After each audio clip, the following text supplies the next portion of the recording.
Halo guys, assalamualaikum warahmatullahi wabarakatuh. Terima kasih yang udah stay channel Sam Official guys. Semoga kalian sehat, berkah untuk kita semuanya. Gimana kabar kalian saat? Alhamdulillahirobbilalamin. Kasih semoga masalah kasih mendoakan yang lagi sakit, Allah sehatkan teman kasih yang berjuang untuk memajikan, tentunya diberikan kekuatan sampai finish. Teman kasih yang bahagia juga, tentunya jangan lupa bersyukur. Malam ini ada informasi di TVB Tungcung Semong akan ada cece yang curhatkan majikan, katanya itu sabun mandinya itu pas dipakai sama majikan tuh bau pesing. Majikan tuh mencurigai cecenya. Kenapa sih harus cece yang dicurigai ya? Kalau jaga anak kecil kan bisa aja anak kecilnya ya, ya kan? Dulu juga pernah Kaisang tuh dituduh dicurigai bahwa sabun majikan yang masih banyak gitu kan. Kenapa tiba-tiba banyak airnya gitu di dalamnya? Ternyata pas nuduh kayak Tisam ya Kaisam ngomong, masa iya saya masukin air ke situ buat apa? Ya Kaisam kalau enggak ya enggak gitu kan. Akhirnya faktanya majikan menemukan sendiri bahwa anaknya itu ya saat mandi itu dia ini kan pakai bak mandi kayak gitu kan. Nah sabunnya emaknya tuh ditaruh di situ, jadi kan airnya kan pada masuk gitu kan. Ya kayak gitu ya. Jadi kalau misalnya kita nggak ngelakuin ya ngomong aja, walaupun konsekuensinya di termination. Tapi itu nanti kasusnya Kaisam bahas nanti malam ya, setelah Tungcung Semong tayang. Kaisam kok tahuan aja, Kaisam kan ada di Indonesia, wah tenang aja. The power of mama demi untuk begiban ya, banyak nih informan Kaisam itu kan. Cuma memang beberapa hari ini Kaisam lagi istirahat dulu ya guys ya, karena memang banyak yang harus Kaisam beresin di rumah itu kan, harus nyapu ngepel, waduh sibuk Kaisam. Tapi nggak apa-apa, nanti kalau misalkan ruangan Kaisam udah selesai jadi Kaisam bisa fokus gitu kan ya. Sabar tenang aja, oke. Nah hari ini juga ada yang cerita nih sama Kaisam nih tentang visanya refuse atau ditolak sama imigrasi. Kok bisa? Padahal kamu tahu nggak, rekornya itu bagus loh sebelumnya. 13 tahun kerja di Hong Kong, finish. Sorry, 12 tahun kerja di Hong Kong, finish. Ada yang 4 tahun finish, ada 2 tahun finish, ada 2 tahun finish. Itu kan rekornya bagus ya, yang tercatat di imigrasi. Siapa sangka 13 tahun dia memiliki rekor finish ya di Hong Kong, hanya karena pekerjaan 8 bulan dia ditolak visa kerjanya. Kok bisa? Ini kan sungguh tidak adil untuk kita yang sudah berjuang mati-matian ya gak sih? Maka dari itu guys, saya emang nggak mau pindah majikan tuh, nggak apa-apa lah, saya mah di sini tuh beli makan sendiri. Kenapa? Ya itu tadi, saya nggak mau adaptasi. Itu kan berbeda-beda ya, ada orang yang jenuh gitu dengan pekerjaannya. Tapi kalau misalkan nih ya, Kaisam kasih tahu, kalau sudah ada mudorotnya di hati kalian, kayaknya saya mau notice aja, Kaisam mau pindah aja, udah pindah guys. Ya kamu tuh udah niat pindah, udah dilakuin pindah ya, itu ya langsung aja cerita. Ini namanya juga mama yang gibah aja, ini kan nggak cerita Kaisam. Oke yuk kita cerita. Jadi si pekerja migran itu tuh kemarin itu chat Kaisam ya. Kaisam, apakah ini yang dinamakan surat penolakan visa atau visa saya ditolak? Coba lihat ya, ini mah iya bener kak ditolak. Kenapa kamu bisa ditolak sama imigrasi kayak gitu? Padahal rekod saya bagus loh Kaisam sebelumnya. Jadi Kaisam kan penasaran ya, keponya mama tuh kayaknya udah melekat gitu kan ya. Kenapa sih kok bisa ditolak kayak gitu, kenapa? Ya Kaisam mah ini pura-pura kepo aja biar kaliannya kan dapat ilmu ya nggak sih? Iya. Jadi Kaisam kayak gini ceritanya tuh ya, saya tuh kan udah ya, kita nggak usah bahas rekor finishnya ya. Jadi ini yang 8 bulannya ini. Sebenarnya inilah kelemahan kita jadi mama tuh, gampang dibaikin sama majikan, padahal majikan bisa aja cari bukti ya. Jadi si Cece ini tuh guys bekerja jaga nenek, Syuce sama ada Koko. Tapi yang ngejeng itu beda tempat. Jadi kakaknya, tapi dia juga masih punya hak di rumah itu kan. Jadi kakaknya yang ngejeng tapi Cecenya ditempatkan di situ. Ada 3 orang, ada kucingnya 2. Ternyata setelah Cecenya masuk, itu kucingnya jadi 3, mungkin beranak kali ya kucingnya ya. Jadi 3 di situ kan. Jadi Cece ini agak-agak gimana gitu kan ya. Jadi ada 6 keluarga dengan kucing. Nah di situ kucingnya, Allah Kaisam, berak, pipis, aduh semua di sofa. Masa saya lagi makan itu kucing kan ya. Jadi saya ini merasa bahwa kayaknya saya nggak sanggupnya itu di pekerjaan dia 6 bulan guys. Ini ceritanya udah langsung 6 bulan aja ya. Suka dukanya ya dia pasti ngerasain lah. Dimana karakter mereka nih majikannya udah tua-tua kan ya. Ada Syuce-nya itu udah umur 70 tahun, perawan tua ya kan. Pasti kalian julid. Iya Kaisam, namanya juga perawan tua. Terus kak neneknya ya kan. Jadi kalau misalkan marah nih tipikalnya yang ngamuk. Kitanya juga udah usianya 40 lebih ya katanya. Diamukin majikan kayak gitu kan berasa kayak dunia runtuh kan, bukan durian runtuh guys. dunia runtuh.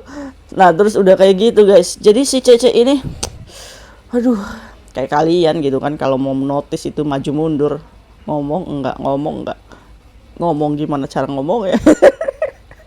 Makanya kalau misalkan itu tuh diambil edukasinya tuh, ilmunya, oh kata Kaisam tuh nggak boleh baper, nggak boleh itu, langsung aja ngomong ya kan. Tapi kalau misalkan kita nih berniat notice nih, saran Kaisam ya, kitanya yang kirim surat ke imigrasi.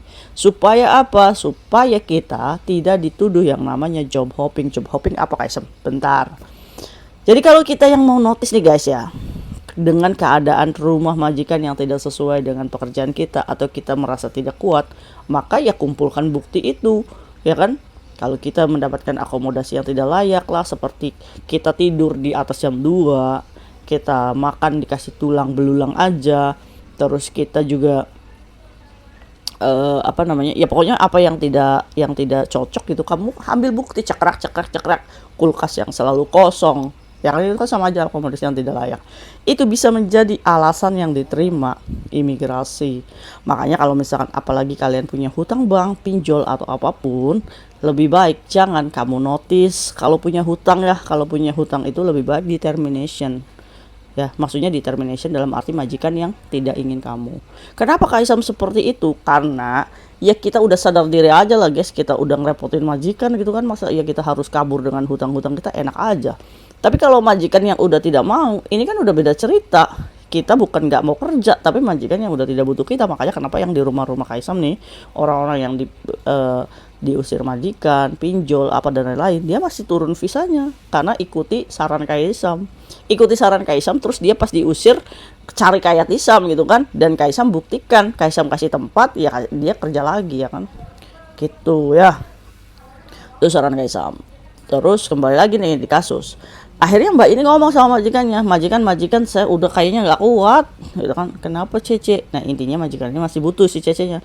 Ya udah dijelasin versi Cece-nya ya kan. Mungkin majikannya merasa, oh ya udah kalau kayak gitu Cece boleh nggak, ini kan tawar menawar ya, pemutusan kontrak nih tawar menawar. Sebenarnya kalau kayak gini yang rugi siapa? Kita. Kenapa? Karena kita ingin pergi di sebelum kita finish kontrak. Tawar menawar kayak gini ya, ini kan kadang kita tuh kadang masih kasihan sama majikan, bener nggak sih? Yuk kalau kita niat notice udah langsung des gitu kan. Akhirnya tawar menawar, majikan ini menawar, ya udah Cece kalau kayak gitu kamu keluarnya tunggu saya dapat majikan lagi, dapat Cece lagi ya, nggak apa-apa ya, 3 bulanan lah Cece saya udah dapat, kamu boleh pergi. Akhirnya lagi-lagi nih mengiyakan, oke majikan. Oke majikan, tibanya nih si majikan ini interview guys. Interview nih minta saran sama Cece-nya. Cece kalau ini oke nggak? Cece ini nggak? Kayaknya Kaisam berubah 180 derajat, ini majikan jadi baik gitu kan. Akhirnya Cece juga kan merasa bahwa friendly ya. Ya inilah dibutuhkan adaptasi sebenarnya guys.